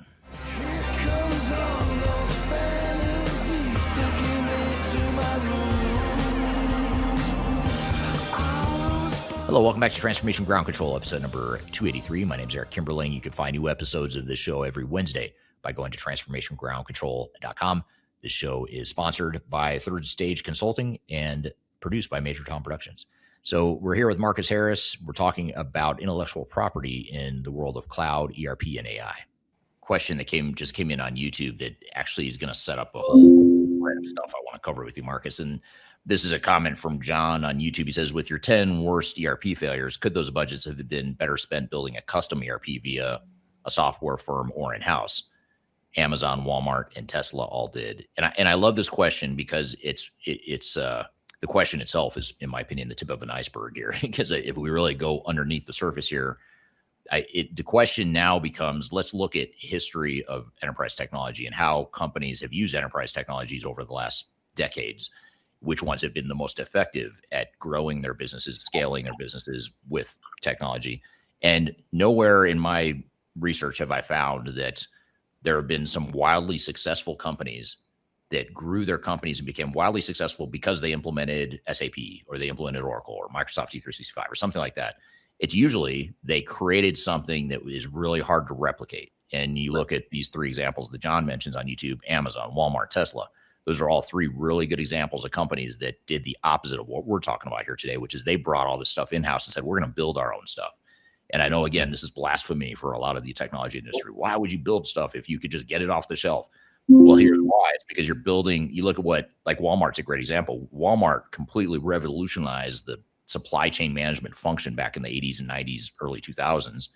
And they became wildly successful because they were so good at supply chain management. And they didn't do it by deploying SAP. They did it by building their own system, their own supply chain network, et cetera. So anyway, the reason I bring this up is because in the past, prior to say 2020, maybe the late 2010s, in the past, you would have your IP that you developed, your unique aspect of your ERP system. You would deploy it on-prem, you do some customization. Of course, the customization is a pain in the ass and the technologists don't like it. Vendor sometimes doesn't even like it, but you would do it a lot of times because you have a competitive advantage you're trying to retain. Sometimes, yes, you would customize things you probably shouldn't have, you didn't need to, but buried in there is probably some gems, some stuff that's unique to you.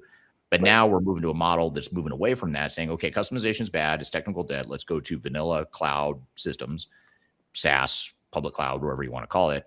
And now you have limited flexibility to build those competitive advantages. And I don't think we're going to see the next Walmart, Tesla, Amazon, or whoever coming out of this cloud world. It's not going to be because they deployed a SaaS system. It's going to be because they did something that no one else can do that's very hard to replicate. But what are your thoughts on this? When you think about intellectual property and protecting and building your competitive strengths, how does it fit into the world of technology, in your opinion? Yeah, well, I mean, I think if you look at that and with that analysis, I mean, I think you can't argue that, Walmart, Tesla, and Amazon, haven't revolutionized the way that they've done business in those particular industries.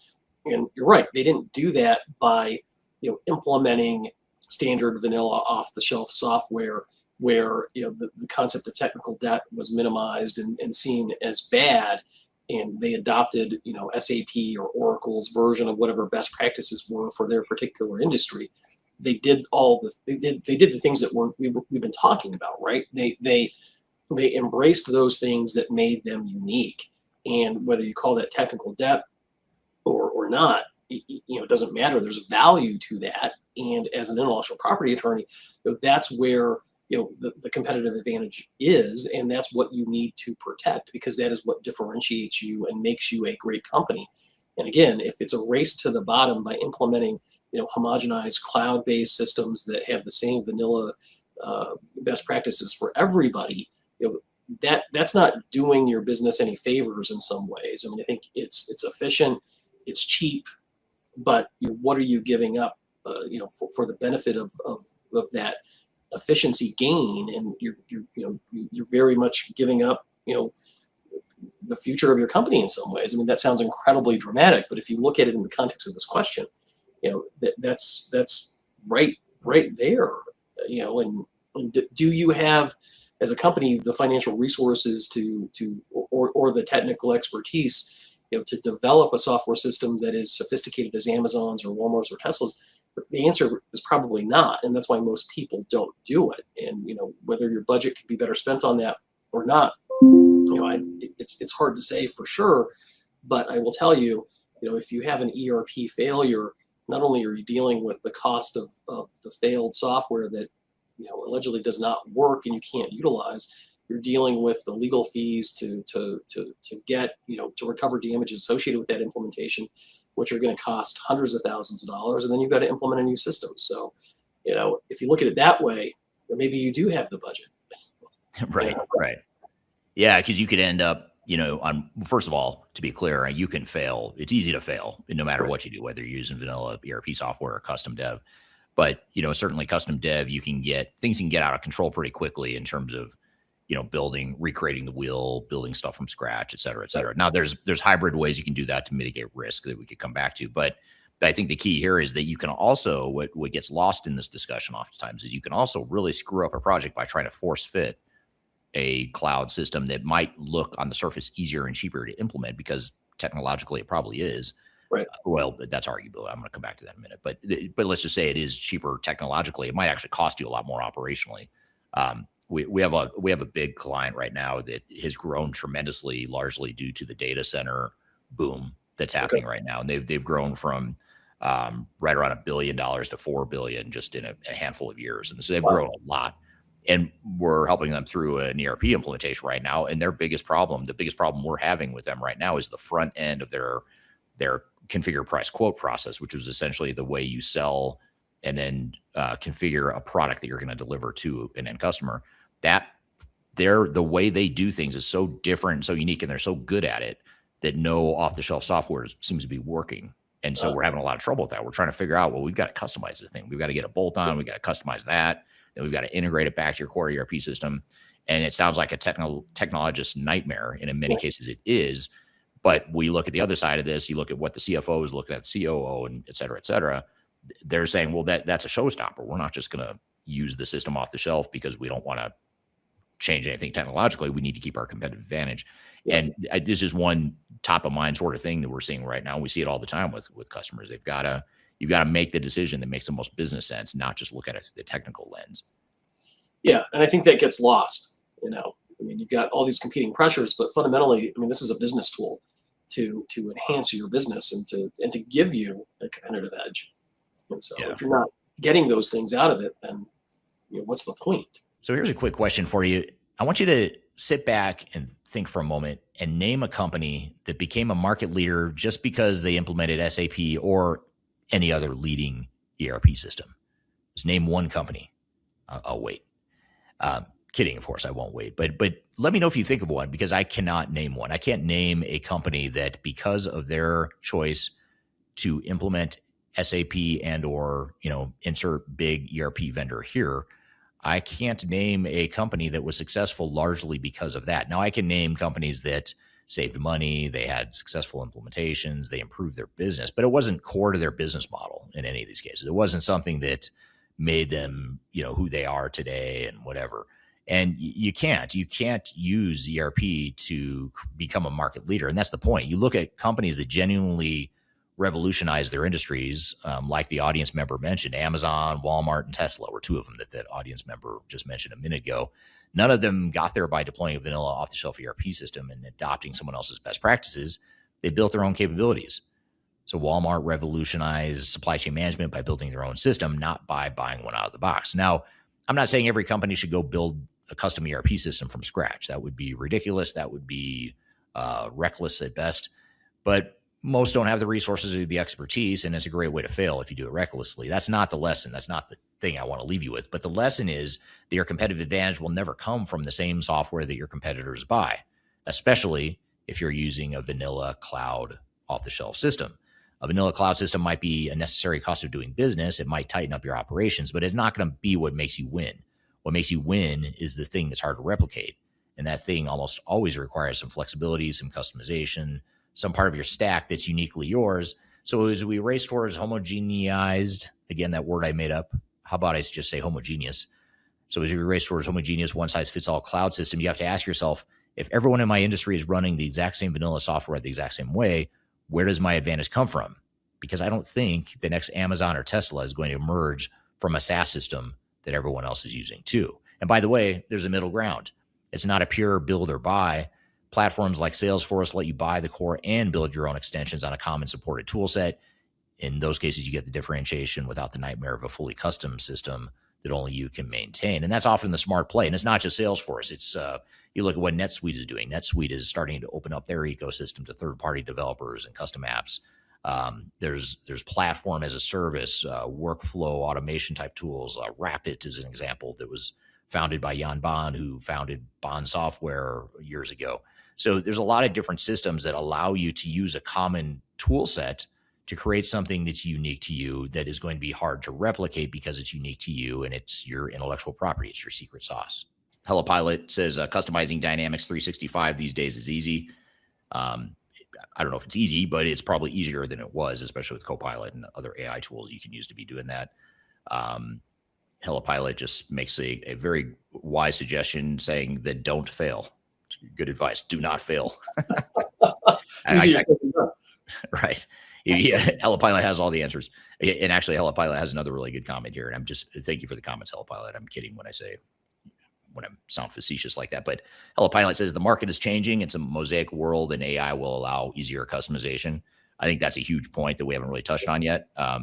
Customization is not what it used to be. It doesn't require as heavy of a lift as it used to. And now you've got more tools at your disposal to be able to customize or to custom build stuff. I'm not saying do it when you don't need to, but you've got to be strategic about when and where you do that. And there might be parts of your business where you need to do that.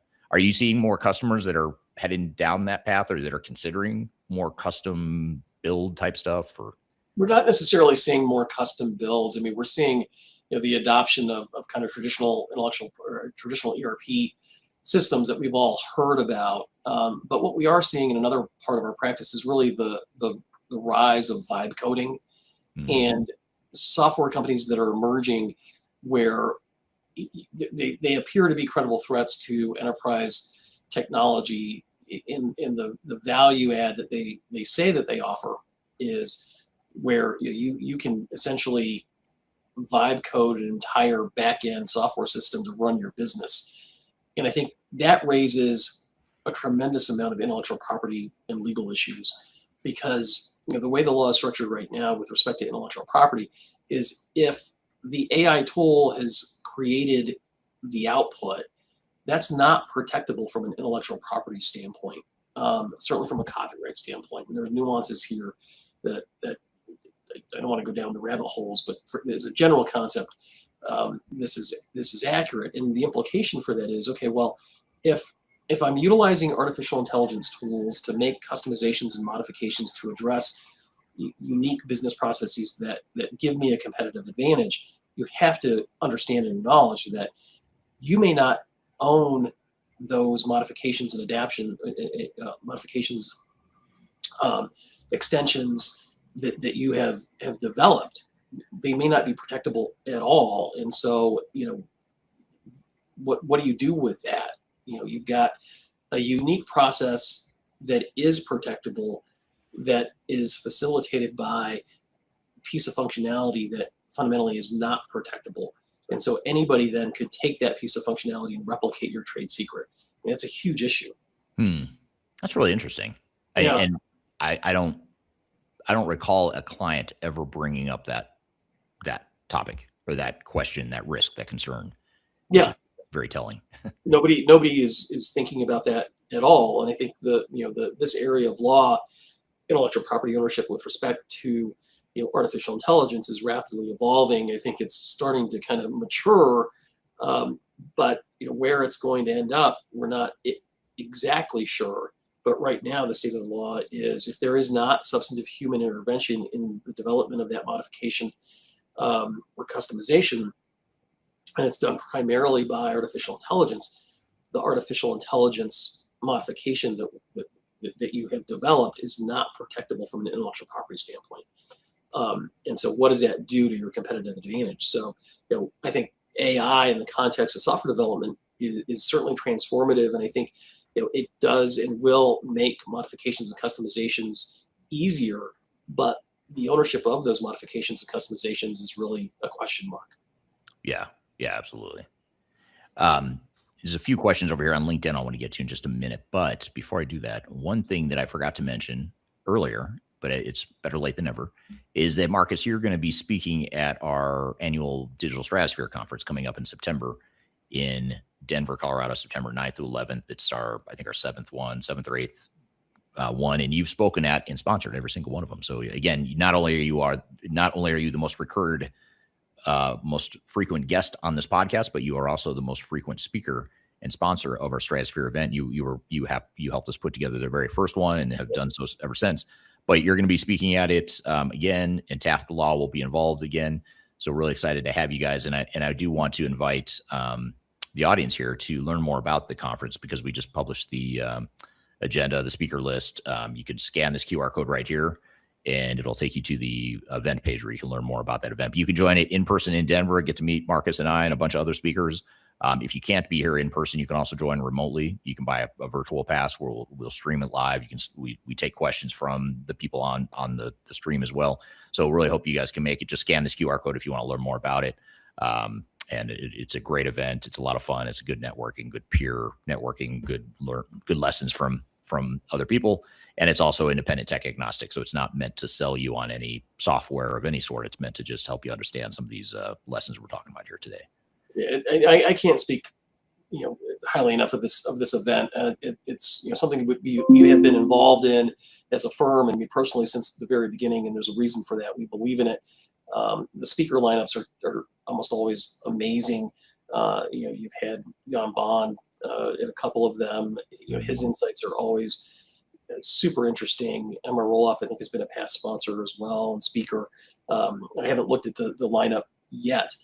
So I'm not sure if those people are speaking this year, but you're always in for a treat in the educational value of the conference is really high. And I think, if you're about to embark on a digital transformation, you're in the middle of one, or one is on the radar, this is, I would say, a must see or must attend type of event. So what you're getting into. You've got insights from leading experts in the field. So it's a good event.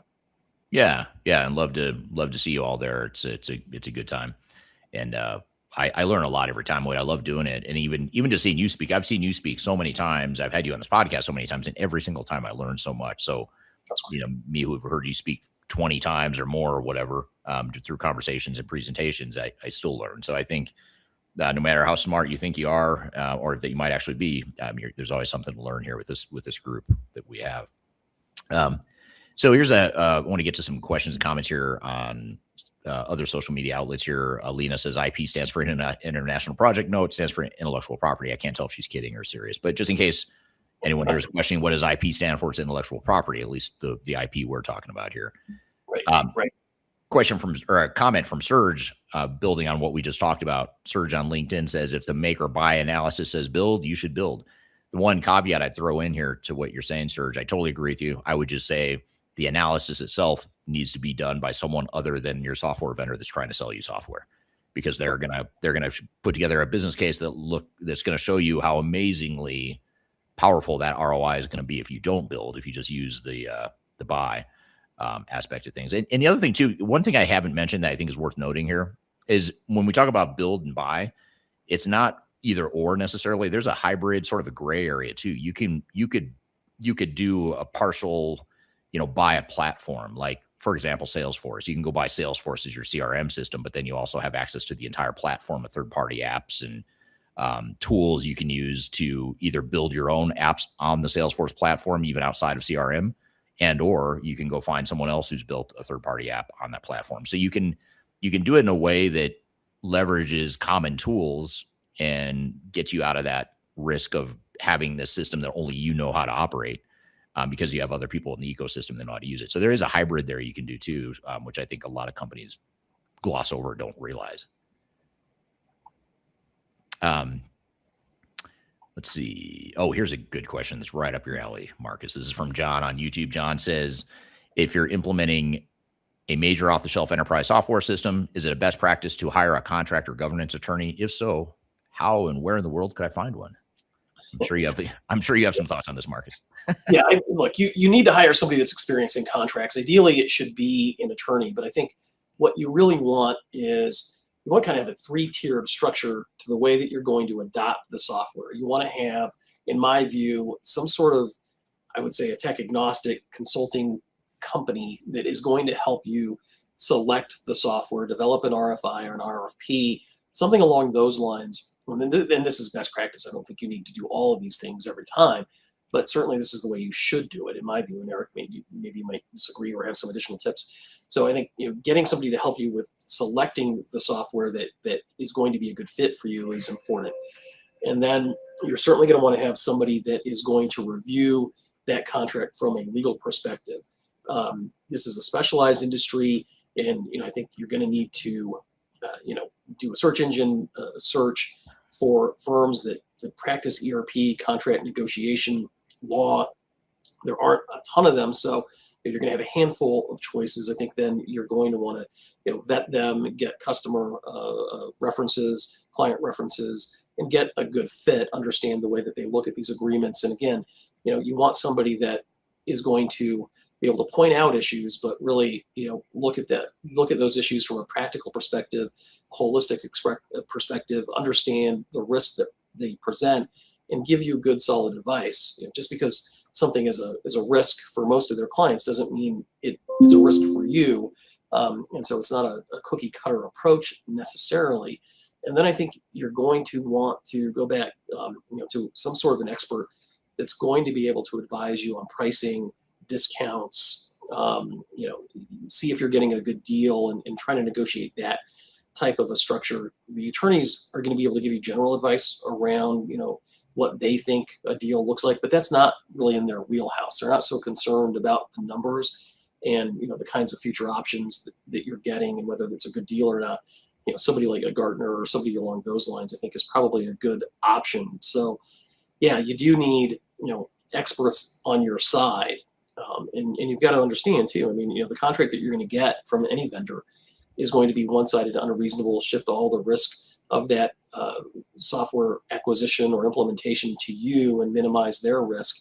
And if something goes sideways during the implementation or your use of that software, that contract's not going to serve you very well if it hasn't been reviewed and negotiated. And again, you're trying to give yourself a dog in the fight by modifying that contract in a way that gives you some leverage and really functions as a tool to govern your relationship with that particular vendor for the duration of the project and for your use of that software. So that's how you do it, in my view. Yeah, and I think one thing that along those lines too is that, and I totally agree with everything you just said, and it would have triggered in my mind though is how what you said is even more true today than it would have been 5 or 10 years ago, which it would have been true then too, but even more so today because the enterprise technology space, in my opinion, is becoming a lot less flexible than it used to be. Yes. Not just in terms of the software itself, but contractually too. Right. Contractually, you have less leeway. In fact, we were talking about this before we went live on the air as well. Tell me what your thoughts are. Like, what trends are you seeing from a contractual leverage and negotiation perspective as it relates to software vendors here in 2026? Yeah, and that really comes down to the question of how negotiable are these contracts and how much can you change? And it really comes down to, a key element, and that's how much money you're spending, right? If you're spending $100 million with SAP or Oracle, they're going to be a lot more flexible in dealing with requested changes to those contracts than if you're spending $100,000. And I think if you're on the lower end of the software spend, the reality is you don't have a lot of leverage, and the likelihood it's going to be more of a take it or leave it kind of attitude is really high. If you're spending a reasonable amount of money, on a critical piece of software that's going to run your business, you want to make sure that you know what to ask for And you need somebody experienced in this. I'm not trying to tout my experience or say, pick me for this, but you're going to want to be dealing with somebody that knows how Microsoft operates from a contractual standpoint. You're going to want to know or deal with somebody that knows how Oracle or NetSuite operates and what they can ask for, based on the leverage that you have. And it's highly inflexible right now. And the mantra from most of these vendors is, well, we don't change our software because this is a delivery model that is company wide and across our customer base, so we can't accommodate one-offs. That is a lie. Okay, that is not true. Certainly, you're going to be able to modify warranty obligations. You're going to be able to modify limitations of liability, put carve-outs in there for data security breaches, confidentiality disclosures, those types of things. You're going to want to have solid remedies for breaches of warranties. You're going to want to be able to get out of that contract and know what happens, get your data out of that contract. So, there's a lot that can be negotiated. You just need to know what to ask for. And what a vendor is most likely going to accept. And that's where, the real value add utilizing people that have done this before comes from. Yeah. Yeah, absolutely. Yeah. And I think, this is becoming even more true as well over time because, I think you look at the mass amounts of money that are to be made in the enterprise technology space. That's when you start to see irrational. Well, it's actually very rational, but it may seem irrational to people like you and I, Marcus, because we look at it more from the customer perspective, and you think, well, why would a vendor do this? And then if you stop to think, you're like, well, it's because they're going to make so much money. Yeah. If I can get everyone to a homogeneous model, if I can get everyone onto my cloud SaaS solution, it's easy for me. I can scale that. I'm more profitable. Investors love it. I get heavily compensated as an executive if I can get more people on this recurring subscription model. So there's a lot of money that drives irrational, but also very rational behavior that, in my opinion, harms customers. And I think more than ever, you need someone who's just on your side. They're not here to make vendors happy or to have a bias for or against any one vendor. It's more about the only bias. You should have advisors whose only bias is to make sure you succeed. That's all that matters. It doesn't matter what software you buy. It doesn't matter how you do it or how you get there. It's more, are you going to succeed or not? And that's where I think people like you and I can help. Yeah, 100% agree with that. Yeah. John said, thank you, gentlemen, on your time and advice. FYI, I ordered your first book, EK. Thank you for buying it. Buy all three while you're at it. I'll sign them for you if you do that. So, but that's a good start to buy the first one. Lena said, thanks for the clarification. Has to drop off. She wants me to like and comment on her post. And everyone watching here, if you follow Lena Karloviskia on LinkedIn, be sure to like and comment on her post. And then one last question, and then we'll wrap it up here, Marcus. But this is an interesting thing because I think this is a good question, but it also raises doubt to what you and I have been talking about here today. And this is from Lean on LinkedIn. Lean says, but who's responsible for AI vibe code when things go wrong? And this is a valid point, but I also think that it's a big enough fear that a lot of companies will say what you just said, Marcus, and what you said, Eric, about custom build and creating your own proprietary technologies. It's a terrible idea because I don't want to have to manage that going forward. Especially if I build it using vibe code or whatever. Yeah. What are your thoughts on this? I mean, it is a risk. It's a real cost, but how do you navigate that? Well, I mean, again, I don't want to go back to the contract, but I will. And if you look at the disclaimers, the limitations of liability, the indemnity obligations in these types of contracts, and I'm talking about AI contracts specifically, and contracts in the ERP space that are dealing with AI functionality, they disclaim almost all responsibility associated with artificial intelligence outputs, which is what we're talking about. In my view, I mean, you can go a few different ways with this contract, or this comment rather. But if you put in certain inputs to generate code, and that outputted code is problematic, be assured that vendor is going to wash their hands of any responsibility for it. So who's on the hook when things go wrong for that? You are. And you're not going to have very many contractual rights to go after the vendor if their contractual obligations are going to end with their build of the system, the functionality that you're utilizing to generate the outputs. That's not true with every vendor, and there's ways to get around that from a contractual perspective. But this is why it becomes important for somebody to look at these documents, because they can account for these things and try to give you, some reasonable path forward if something does go sideways. And it's going to be challenging to hold any AI vendor's feet to the fire for outputs that go sideways. But there is language that you can put into those contracts that is going to mitigate your exposure, to their ability to just walk away, and you maximize your ability to hold them accountable for it. Yeah. So that's good advice. What advice would you give if you could, just as a capstone closing question here, if you could spend 60 seconds in a boardroom with the executive team as they're making their decision to move forward with the digital transformation or a big IT investment of some sort, what would the headline advice be that you would give to an executive team as it relates to all the stuff we're talking about here today? I would dumb it down, and I would say, think about two things primarily. Think about flexibility and think about control. Okay. You want to be able to utilize this software in ways that make sense for your business. So that gives you the flexibility. All right. Flexibility meaning that you can run your business the way you want to run your business, embracing your technical debt to the extent that it makes sense, and flexibility to avoid revenue generating events that are unexpected, input on to you by that vendor. You're going to want to have some clarity as to what your costs are going to be over the lifetime or the life cycle of your utilization of that software tool. And then with respect to control, it really is, how do I control my data? How do I control what I'm putting into that system? How do I get it out?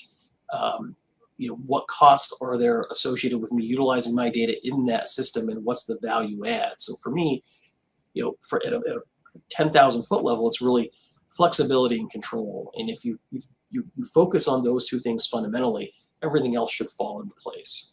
Well, that's really good advice. I want to hone in on Marcus's closing advice, because if you remember nothing else from this episode, you just want to remember those two words that he said right there: flexibility and control. Really important. I think it's brilliantly said. I don't know that I could have summarized it better myself. And let's talk about both of them here. Flexibility, it means you can run your business the way your business needs to run, not the way the software dictates. It means you're embracing the customization that makes sense for you, and you're doing it selectively, but you're doing it deliberately. And it means you're avoiding the surprise revenue generating events where a vendor charges you to access your own data down the road. And it also ensures that you have access to the data and you have access to other third-party systems, and whatever you want to do with your business operations and your data, you should be able to do. You should not allow a software vendor to dictate to you how you can or can't run your business. That's my opinion. Now, you talked about flexibility. He talked about control, flexibility and control. Control means you decide what happens to your data, how you put it in, how you get it out, who can access it, what it costs, what the vendor's AI is and isn't allowed to learn from.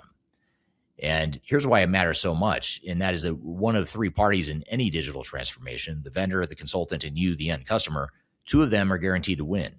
The vendor makes their money, the consultant makes their money. The only party carrying the real risk, the real operational risk, the one who has to live with the system for the next decade or two is you.